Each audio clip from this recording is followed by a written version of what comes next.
सन 2010 में साइंटिस्ट मर्जिस शहरारी की कार में एक्सप्लोसिव लगाकर उन्हें मौत के घाट उतार दिया गया। इसी साल साइंटिस्ट अली मोहम्मदी को मोटरसाइकिल पर सवार 2 लोगों द्वारा उनकी कार में एक्सप्लोसिव फिट करके उन्हें भी मौत के घाट उतार दिया गया।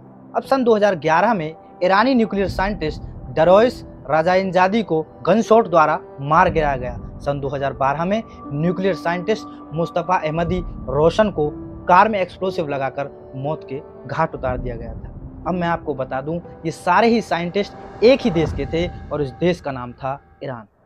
ऐसा क्या हो रहा था कि साइंटिस्ट अपने ही घर में सेफ नहीं थे। किसी भी देश की पावर को जानने के लिए आपको उसकी न्यूक्लियर पावर देखनी होती है। यही कारण है कि यूएस से इतना एडवांस होने के बावजूद भी नॉर्थ कोरिया के सन की किम जोंग की एक बटन दबाने की धमकी से डर जाता है। इसीलिए किसी ने सच ही कहा है, गेट इमेंस पावर गो न्यूक्लियर। लेकिन अगर बात करें भारत जैसे बड़े देश की, तो भारत में न्यूक्लियर को पावर गेन के लिए नहीं बल्कि शांति और बचाव के लिए बनाया। पाकिस्तान जैसा देश जो न्यूक्लियर की धमकी देता रहता है, वैसे ही एक देश है ईरान, जिसकी आज हम बात करने जा रहे हैं। क्योंकि ईरान भी न्यूक्लियर स्टेट बन के खुद को सुपर पावर नेशन बनाना चाहता है, लेकिन इजराइल को ये मंजूर नहीं। क्योंकि कहीं ना कहीं ईरान का न्यूक्लियर स्टेट बनना इजराइल के खात्मे की ओर इशारा करता है। इजराइल देश शुरू से अपना वजूद बचाता आ रहा है। इन मुस्लिम देशों में ऐसे में वो कैसे चाहेगा कि पलक झपकते ही उसका वजूद ही खत्म हो जाए। यही कारण था कि ईरान के न्यूक्लियर स्टेट बनने के सपने को पूरा करने वाले ईरानी साइंटिस्टों को इजराइल के खुफिया एजेंसी मोसाद ने उन्हें मौत के घाट उतार दिया गया। आज बात करेंगे एक ऐसे ही ऑपरेशन के बारे में जिसका मोटिव ईरान के न्यूक्लियर स्टेट बनने के सपने को चकनाचूर करना था, या फिर कहो कि ईरान के सबसे बड़े न्यूक्लियर साइंटिस्ट मोहसिन फखरीजादे को मार गिराना था। दरअसल कई सालों से ईरानी फिजिसिस्ट और साइंटिस्ट जिनका नाम मोहसिन फखरीजादे ईरान के इंटेलिजेंस यूनिट के रडार में थे। बात करें फखरीजादे की बैकग्राउंड हिस्ट्री की, तो सबसे पहले फखरीजादे ने सन 1979 में इस्लामिक रेवोल्यूशनरी गार्ड कॉर्प्स में इन्वॉल्व थे।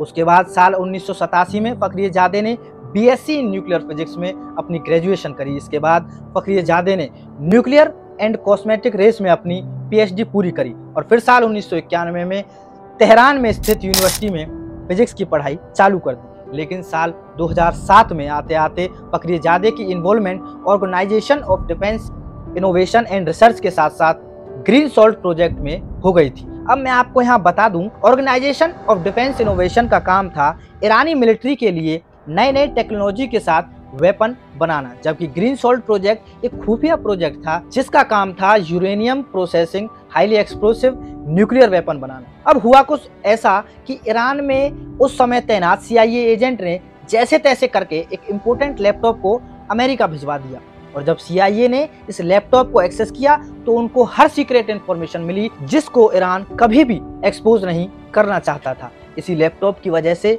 पता चला कि Mohsin Fakhrizadeh green salt project यानी ईरानी एटॉमिक प्रोजेक्ट को लीड कर रहा था। इसके बाद US, UN की रिपोर्ट्स और यहाँ तक कि न्यूज़पेपर ने भी फखरीजादे को एक्सपोज कर दिया था और उसका इन्वॉल्वमेंट सीधा न्यूक्लियर प्रोजेक्ट से बताया गया। अब यहाँ से शुरू होती है मोहसिन फखरीजादे की लाइफ में उल्टी गिनती। दरअसल US, UN ही नहीं बल्कि इजराइल भी मोहसिन फखरीजादे की हर मूवमेंट पर नजर बनाए हुए था। इजराइल का इतिहास उनके दुश्मन देशों के न्यूक्लियर साइंटिस्ट के खिलाफ पहले से सख्त था, जिसके चलते साल 2007 से ही इजराइल ने साइंटिस्टों को मौत के घाट उतार दिया था। लेकिन अब बारी थी मोहसिन फखरीजादे की। मोसाद के हिट लिस्ट में मोहसिन फखरीजादे सबसे टॉप पर था, क्योंकि अगर इजराइल इसे नहीं मारता तो ईरान न्यूक्लियर बम बनाने में कामयाब हो जाता, जो कि इजराइल के लिए खतरे की बात थी।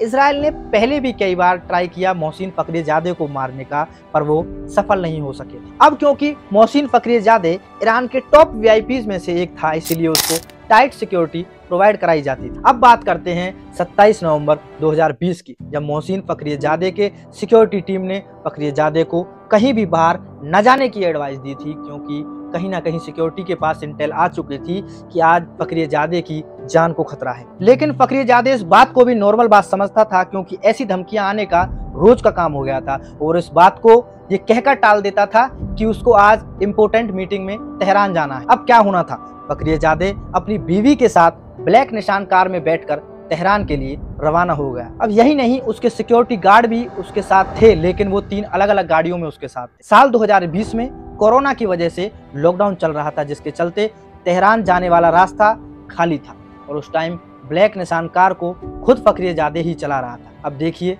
फखरियाजादे को कैसे मारा गया। दरअसल मशीन गन द्वारा फखरियाजादे को मारा गया, जिसे फखरियाजादे समझ नहीं पाया, क्योंकि इस मशीन गन को सैटेलाइट के द्वारा कंट्रोल किया जा रहा था। ये मशीन गन आर्टिफिशियल इंटेलिजेंस और फेस रिकॉग्निशन जैसी एडवांस टेक्नोलॉजी से बनी हुई थी। आप इस टेक्नोलॉजी का अंदाजा भी नहीं लगा सकते थे कि कितनी खतरनाक और एक्यूरेट है। दरअसल इस मशीन गन से 150 मीटर की दूरी से फायर हुआ और एक भी गोली फखरियाजादे की बगल में बैठी उसकी बीवी को नहीं लगी और 13 की 13 गोलियां फखरियाजादे के सीने को चीरती हुई चली गई। और इन गन शॉट्स के बाद वो मशीन गन अपने आप ही ब्लास्ट हो जाती, ताकि ईरानी गवर्नमेंट को कुछ भी ना पता चल सके। अब जैसे पाकिस्तान भारत द्वारा किए गए सर्जिकल स्ट्राइक को नकारता है, वैसे ईरान ने भी ये कभी एक्सेप्ट नहीं किया कि इजराइल ने ऐसे खतरनाक मिशन को अंजाम दिया है। और वो बस मीडिया के आगे ये कहता रह गया कि इजराइल पागल थोड़ी है जो अपने खुफिया एजेंट्स को भेजकर ऐसे ऑपरेशन करेंगे। अब होना क्या था, ईरान का न्यूक्लियर पावर बनने का सपना टूट गया था। साल 2021 में एक रिपोर्ट्स के अनुसार ये पाया गया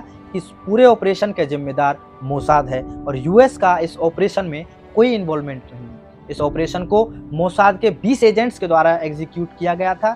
एजेंट्स द्वारा मशीन गन के अलग अलग पार्ट्स को ले जाया गया था और ईरान में ही मशीन गन को असेंबल किया गया। रही बात मिशन को एग्जीक्यूट करने की, तो ईरान में पोस्टेड मोसाद के लोकल अंडरकवर से मिली जानकारी के अनुसार फखरियाजादे को टॉप सर्विलांस पर रखते हैं और जब इस बात की पुष्टि हो जाती है कि तेहरान जाने के लिए फखरियाजादे कौन सा रास्ता लेने वाला है, तब उस रास्ते पर लोकल एजेंट्स द्वारा रिमोट कंट्रोल मशीन गन को पोजीशन पर रख दिया जाता है और इस मशीन गन को मोसाद ईरान देश से बाहर से ही कंट्रोल कर रहा था। आखिरकार फखरियाजादे मारा गया।